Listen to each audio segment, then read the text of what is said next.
Flights have resumed at Heathrow Airport after an unprecedented power failure grounded flights for much of Friday, affecting around 200,000 passengers. The UK's busiest airport is now working to restore normal operations with full service returning by Saturday.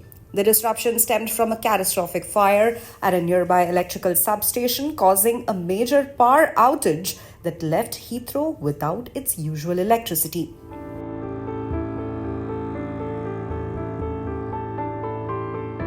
The crisis began on Thursday evening when a fire broke out at a transformer in a high-voltage substation in Hayes, which is a suburban area of West London. The blaze, which involved a large transformer containing 25,000 litres of oil, triggered a massive power failure that had far-reaching effects. 10 fire trucks and approximately 75 fighters from the London Fire Brigade battled the flames throughout the night. A 200-meter cordon was established around the site to protect residents and passers-by from potential hazards. By Friday morning, the fire was largely under control, though some portions of the transformer continued to burn.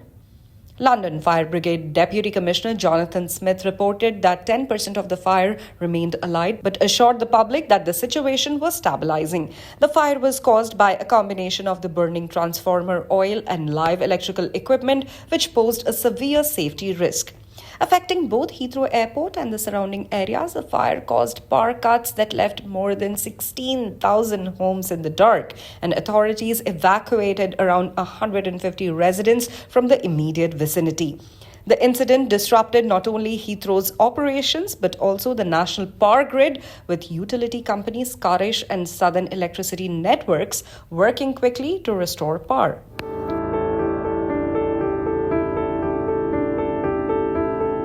With Heathrow's backup power supply also compromised by the fire, the airport was forced to ground all flights on Friday, causing massive delays and chaos for travelers.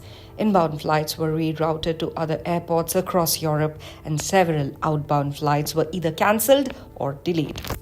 Heathrow, which typically handles around 1,300 flights daily, is the United Kingdom's largest aviation hub, serving nearly 84 million passengers last year alone.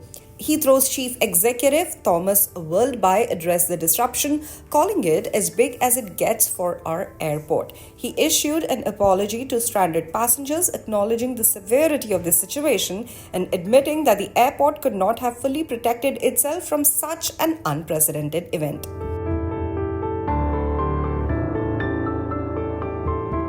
Meanwhile, London's Metropolitan Police confirmed that while investigations are ongoing, there is no indication that the fire was suspicious. The police investigation will focus on the electrical distribution equipment of the substation. Although the cause of the fire remains unclear, authorities have ruled out foul play and believe it was a catastrophic accident. Britain's Energy Secretary Ed Miliband also echoed this sentiment, stating that there is no suggestion of any malicious intent. In an interview with LBC Radio, he said, "This appears to have been an incident of catastrophic proportions." He further revealed that the fire had knocked out Heathrow's backup power supply, exacerbating the crisis. Aviation analyst Geoffrey Thomas criticized the failure of Heathrow's backup systems as extraordinary, given the airport's critical role in the UK's economy and global connectivity. He questioned the lack of a viable contingency plan in place to handle such a severe power loss.